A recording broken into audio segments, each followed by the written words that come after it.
The chaos Ferrari tried to hide has just been exposed for the entire world to hear, and it is far worse than anyone imagined. The Canadian Grand Prix was meant to be Ferrari's comeback moment, a weekend to silence the critics, to prove that the SF25 could deliver under pressure and that the team was finally united behind its two superstars. But what unfolded in Montreal was nothing short of a disaster, a storm of confusion, mismanagement, and desperation that not only derailed their race, but pushed both Lewis Hamilton and Charles Leclerc to their breaking point. And now, the evidence is out. Leaked radio messages from both drivers have pulled back the curtain on a team in turmoil, questioning pit calls mid-race, Hamilton baffled by a car falling apart beneath him, mixed strategies, missed opportunities, and silence when they needed answers most. These were not just tactical errors. They were the kind of blunders that fracture trust, ignite fury, and threaten to implode a season already hanging by a thread. Ferrari thought they could brush this under the rug.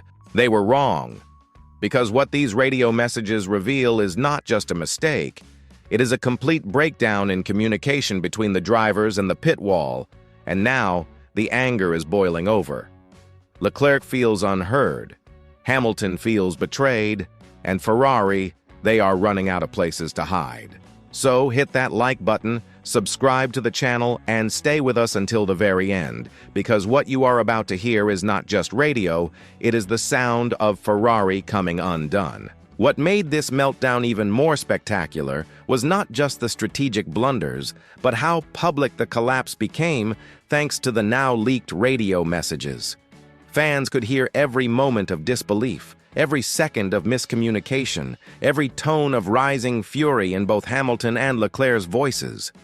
It was not just tension, it was a slow, audible disintegration of trust in real time. For Lewis Hamilton, the frustration was not just about being stuck behind traffic or having poor tire strategy.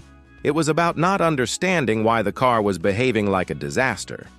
One of the most telling moments came when he radioed in, "Why is this car so slow?" It was not a rhetorical question. It was a genuine cry for help from a seven-time world champion who had been left in the dark. Moments later, he was practically shouting, "Out of power, out of pace, boys!" It sounded less like a report and more like a resignation. He was at a loss, and when the team told him he was 25 seconds behind, he snapped, "Where have I lost 25 seconds?" That line alone, sharp, stunned, and filled with disbelief, summed up how disconnected he felt from the strategy unfolding around him. But it was not just the speed, or lack thereof. It was the physical state of the car. "I have got no rear," Hamilton reported. "Brake pedal is getting low, I cannot stop the car." These were not minor complaints. They were signs of a driver genuinely unsure whether he would be able to finish the race at all. And even worse, his engineer's response was almost surreal. "It is quite balanced." Balanced? While Hamilton was struggling to brake, sliding off ideal lines and screaming for clarity, the disconnect was staggering. It painted the picture of a team that was not just slow, it was unaware of how bad things truly were inside the cockpit. And while Hamilton was losing patience and confidence lap after lap, Charles Leclerc was spiraling into his own strategic nightmare. The Monegasque was trying to manage his tires, read the conditions, and keep pace, but what he got from the pit wall was confusion. First came the infamous Plan B. "Plan B," Leclerc's immediate reply. "I think Plan C," short, blunt, measured, but clearly irritated. And then, just moments later, the situation exploded into complete farce. "Why have we boxed?" Leclerc demanded. "Why did we box?" The team's reply, "We are on Plan B." It was like two people having completely separate conversations. Leclerc had just informed them his tires were still holding, he wanted to stay out, but before that message could even be processed, the team had already committed to a strategy shift. His answer, sharp and telling. "Yeah, but I was just telling you tires were fine." That subtle pause between the two parts of his sentence. That was a driver trying to stay calm while boiling inside. Later, he delivered the most damning verdict of all. "I do not understand this choice." Those 6 words have since gone viral because they do not just describe one bad pit stop.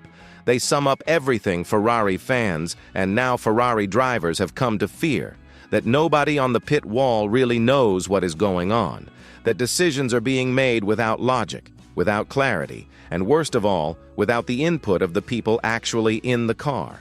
The most shocking part of all, neither Hamilton nor Leclerc was being unreasonable. These were not the rants of frustrated athletes who had simply lost a race. These were calm, controlled, surgical breakdowns of strategy gone wrong. And that is what makes it so devastating, because both drivers were trying to keep the situation under control, but it was the team that failed them. What we heard on the radio was just the surface. What we saw on their faces after the race told the rest. Leclerc staring into space as if replaying every misstep.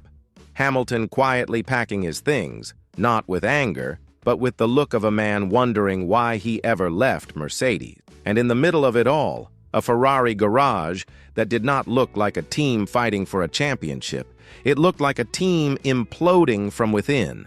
These were not isolated incidents. They were the loudest warning signs yet that this Ferrari project, this supposed dream pairing of Hamilton and Leclerc, is starting to fall apart before it has even had the chance to shine.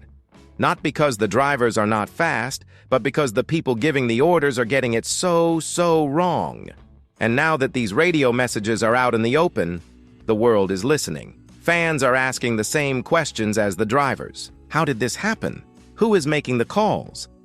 And most importantly, can Ferrari fix it before both of their stars lose faith for good? The fallout from this disaster will not just be internal, it is now public. The fans have heard it. The rivals have heard it.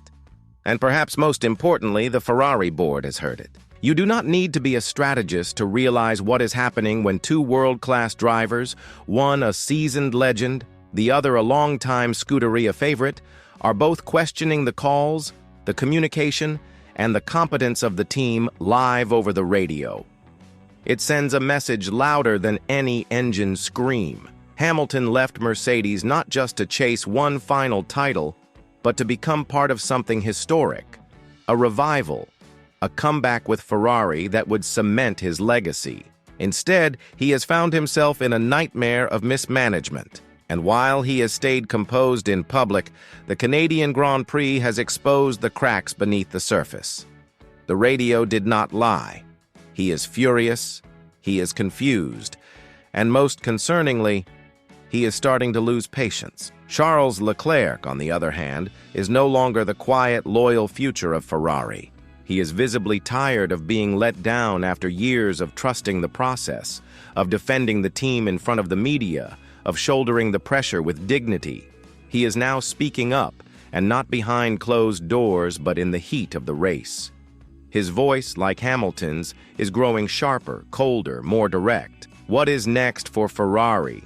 That is the terrifying part, because unless something changes fast, this will not just be a one-off. This could become the defining tone of the season, a campaign filled not with podiums and progress, but with leaks, doubts, and drama.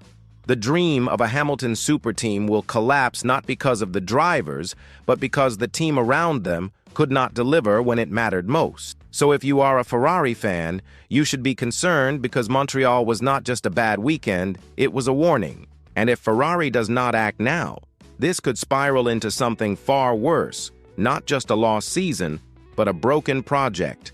So make sure to like this video, subscribe to the channel, and turn on notifications, because the next race might not just be about performance, it might be about survival. And trust us, you will not want to miss what happens next.